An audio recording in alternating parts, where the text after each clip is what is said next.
See, my situation was a lot different than people know because I couldn't talk about it before it was a gag order. What happens is they'll give you an advancement on the next record, and then the next record, so you kind of stay in debt. I read that you were upset about stories that your overspending caused this. She says to me, I hear you have Gucci flatware. I'm Oprah Winfrey and I don't have Gucci flatware. And immediately, she made me feel this big. That moment completely changed my career. It made people look down on me. What they did to Toni Braxton wasn't a headline scandal.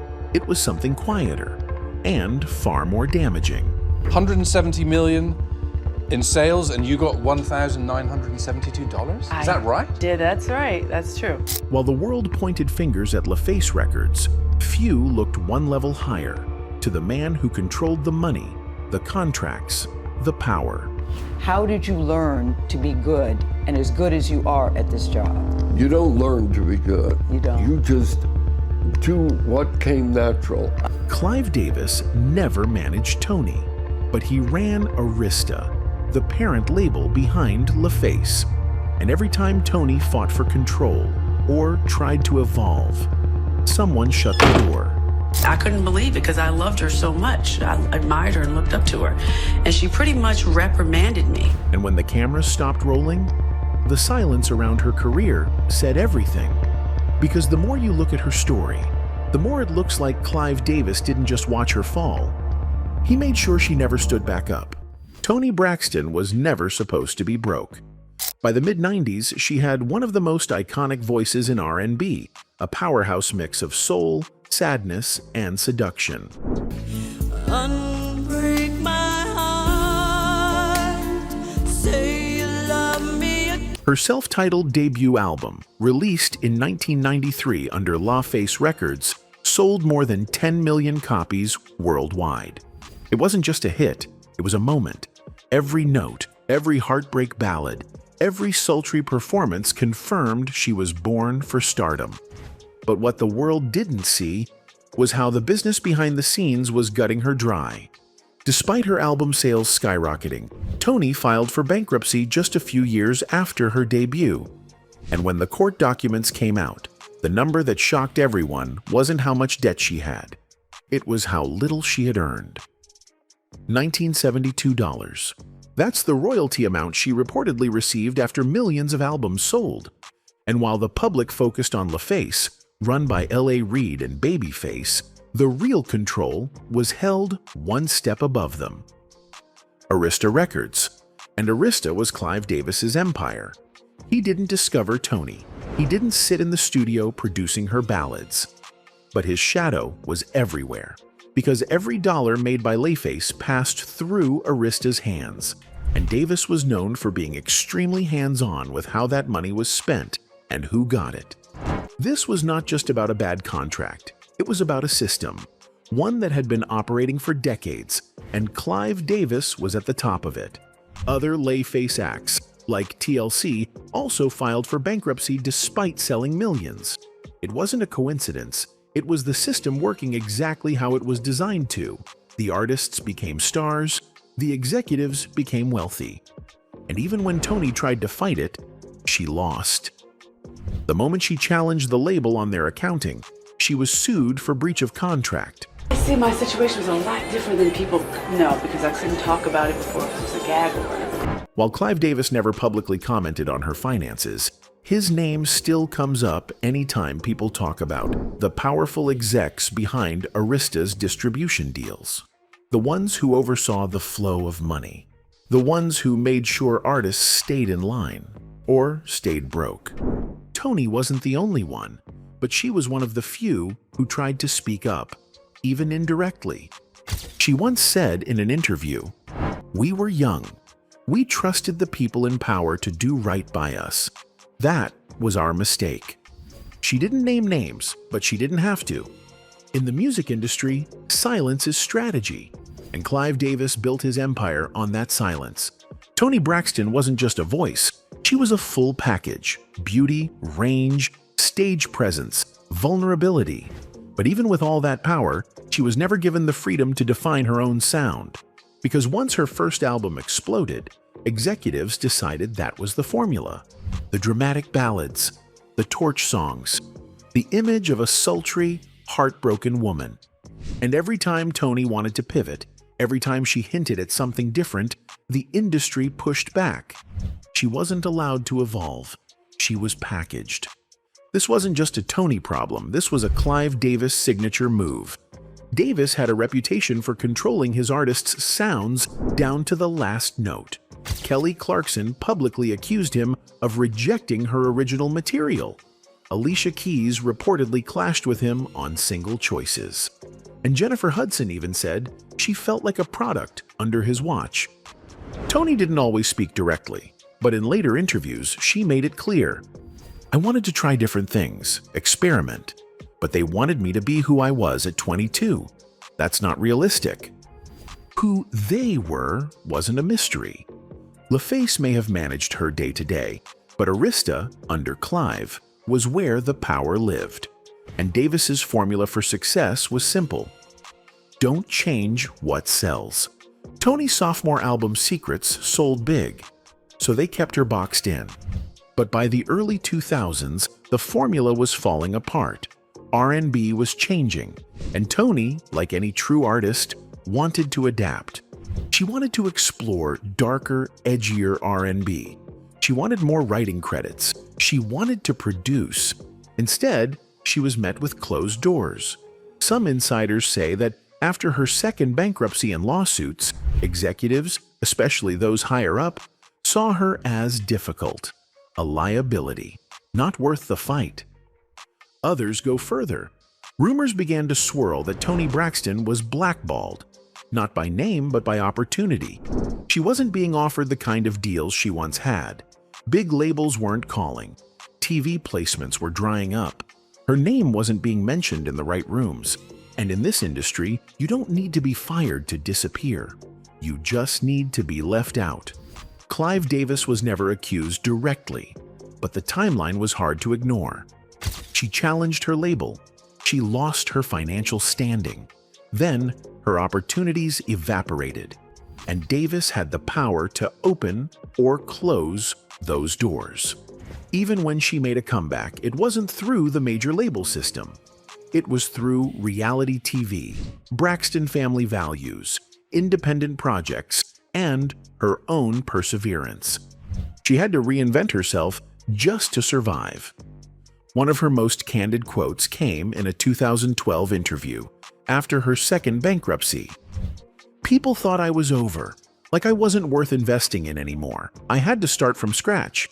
That's what control in the industry looks like. It's not just about money. It's about access, about narrative, about who gets to stay.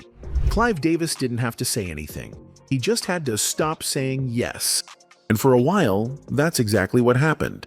Toni Braxton was never publicly disrespected by Clive Davis, but the quiet absence of support was loud enough. Her image, her sound, her money, and her creative power, all shaped by the people above her. And Clive Davis was the man holding the highest pen. But the industry's silence wasn't the only punishment Toni faced. While Clive Davis and the execs pulled strings behind closed doors, the public began turning on her, fed by media narratives that made her look reckless instead of robbed. And no moment captured that shift more painfully than what happened next. When Toni Braxton sat down with Oprah, live, on national television, and instead of empathy, she got something else entirely. She thought going on the Oprah Winfrey Show would help tell her side of the story. She imagined an honest, vulnerable conversation that would help people understand what the music industry does to artists like her. Instead, she was blindsided.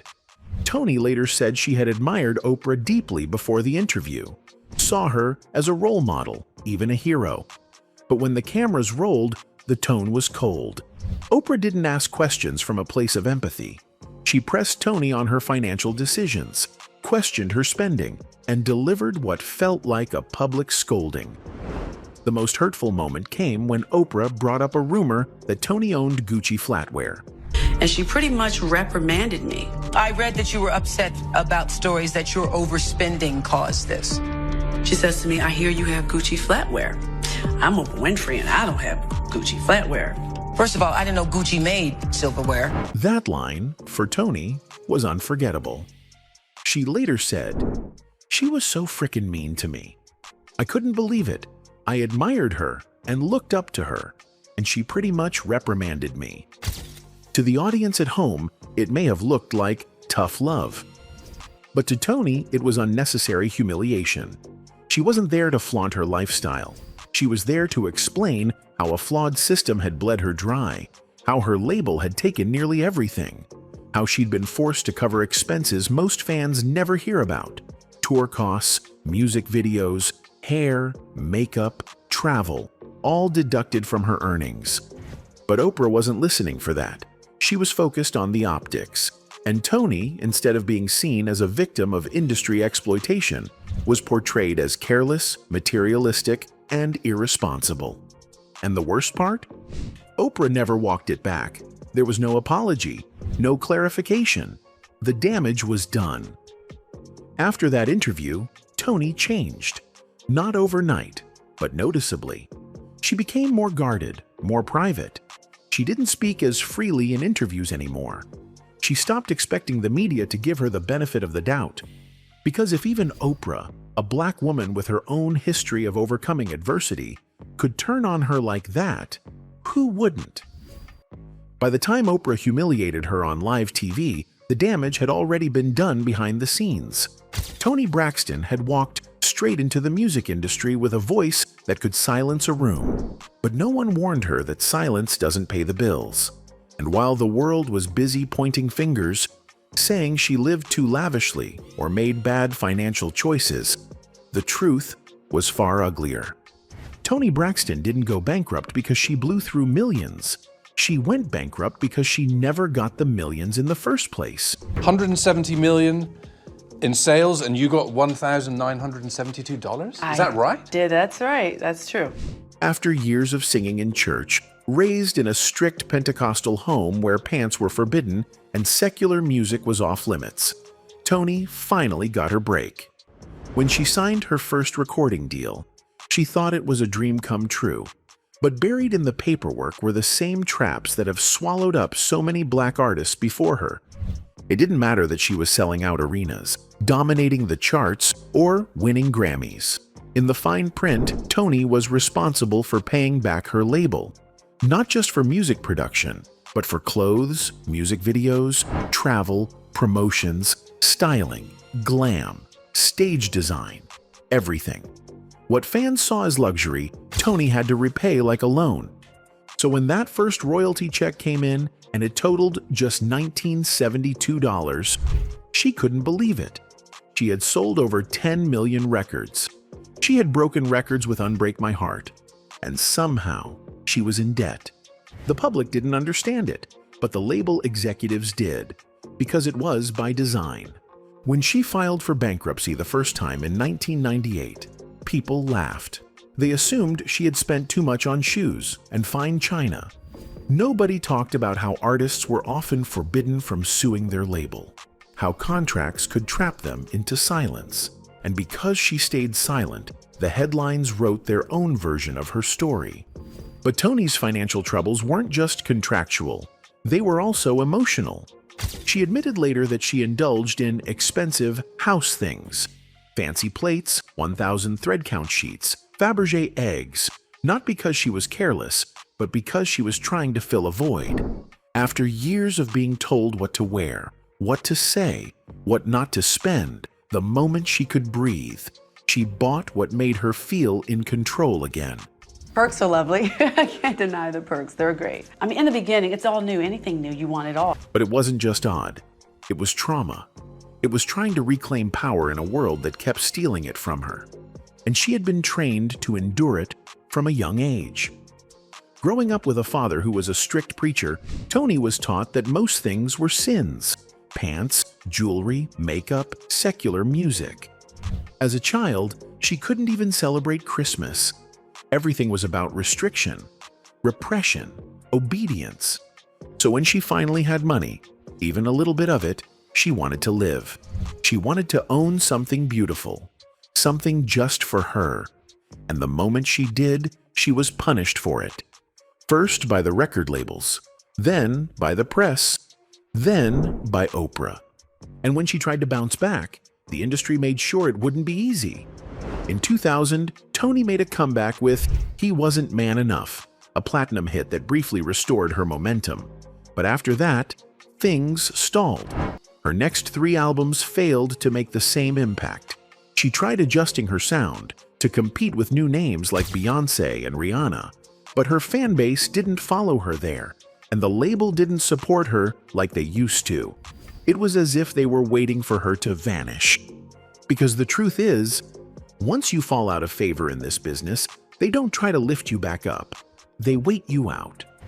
To the public, Toni was just the woman who kept filing bankruptcy. A punchline, a meme. But no one ever asked how someone so talented, so successful, so respected could be so broke. They just assumed she did something wrong. In reality, Toni Braxton was the blueprint for what the music industry does to its most gifted. They build you up, bleed you dry, and then blame you for the collapse. And because of that, Toni didn't just carry the label of bankrupt. She carried the label of problematic, risky, too fragile, too dramatic, too expensive. She was no longer an asset. She became a liability. It would take years and more pain before the public started realizing she was never the villain in her story. She was the product, bought, sold, and shelved when no longer profitable. By the time she got involved with Birdman, that lesson had already been learned. By then, she knew the industry wouldn't protect her. She had to protect herself. By the time Toni Braxton escaped her second bankruptcy and tried rebuilding her career, the damage wasn't just financial anymore. It was physical. Years of stress, endless pressure, and emotional exhaustion had finally caught up with her body. And this time, no amount of talent, Grammy Awards, or stage lights could protect her. In 2007, Toni was diagnosed with lupus, a chronic autoimmune disease where the body begins to attack itself. It was the kind of diagnosis that stops everything, not just because of the symptoms, but because of the uncertainty. Lupus is unpredictable. One moment you're performing on stage, the next you're in the hospital, unable to walk, breathe, or think clearly. And for Toni, it didn't just change how she moved, it changed how she lived. Suddenly, she couldn't tour the same way. She had to cancel shows. Labels stopped betting on her. Insurance companies refused to cover her performances. She was now seen as a risk. And in an industry where Black women are already pressured to be strong, flawless, and reliable, her illness wasn't treated as a tragedy. It was treated as a burden. But the worst of it came in 2023. Toni had been trying to hide the extent of her health struggles, even from her family. But one night, she felt it. A crushing pain in her chest, shortness of breath, and a sense that something was seriously wrong. She went to the hospital, and what doctors told her nearly broke her. She had almost suffered a widowmaker heart attack, the kind people don't usually survive. Toni later said, "If I had a heart attack, I wouldn't have survived. I wouldn't be here right now." The doctors told her they caught it just in time. But the trauma of that night never left her. She had a stent placed in her heart and was warned she might not be able to tour again. She was told her life would have to change completely. And the first thing she thought about wasn't her career. It was her sons. "All I could think about were the boys," she said. "And I hate saying it out loud even now because it's real. It's real life." But this wasn't just a health scare. It was emotional devastation layered on top of physical fear. Because Toni wasn't the only Braxton battling something. Just a year before her own heart crisis, her sister Tracy had passed away from esophageal cancer. And that grief, combined with her own near-death experience, pushed Toni into a kind of quiet crisis. She didn't want to tell her family about the heart scare. She didn't want to be the cause of more worry. She had always been the strong one, the face of the family, the one with the awards and the legacy. and now she was scared to admit how fragile she really felt. She later said she believed Tracy had been watching over her, that Tracy's spirit helped save her life that night. And when she finally did tell her sisters what had happened, over dinner in the most gentle way she could, it was clear that the old Toni, the one who used to carry the world on her shoulders, was breaking down. But even then, she still didn't want pity. She just wanted peace. She described the constant anxiety of living with a body that could betray her at any moment. The fear of another heart attack. The pressure to act normal when inside. Everything felt like it was hanging by a thread. And it's not lost on anyone that through all of this, the lupus, the bankruptcy, the public judgment, the failed contracts, Toni Braxton never stopped being expected to perform, to sing, to show up and smile, because that's the role assigned to women like her, strong, composed, silent. But this time she started talking, not loudly, not all at once, but slowly, honestly. She started sharing what lupus felt like, what her heart surgery meant, what grief did to her, what it was like to be famous, but not safe, respected, but still broken. And for once, people started listening, not to the notes in her voice, but to the cracks in her story. At 57, Toni Braxton isn't trying to prove anything anymore. She's lived through enough betrayal, enough loss, and enough public scrutiny to know that not everyone is going to understand her. And maybe that's the point, because for decades, people have tried to define her as the sultry ballad singer, the bankrupt diva, the artist who fell off, the sister who survived while others didn't. Anyway, that's it for this video, folks. Bye!